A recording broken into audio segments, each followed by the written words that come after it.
نمازی اسے وہیں چھوڑ کر مسجد میں داخل ہو گیا اور نماز ادا کرنے لگا۔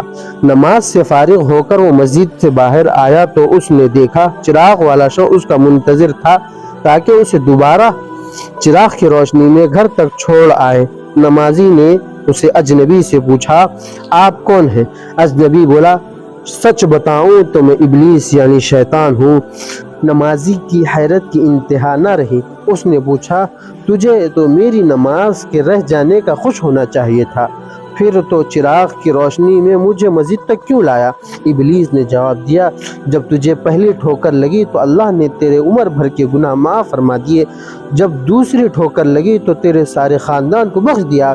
مجھے فکر ہوئی اگر ٹھوکر کھا کر تو کہیں اللہ تیرے سارے گناہوں کو معاف نہ فرما دے، اسی لیے چراغ لے کر آیا ہوں کہ بغیر گرے مسجد تک پہنچایا جائے۔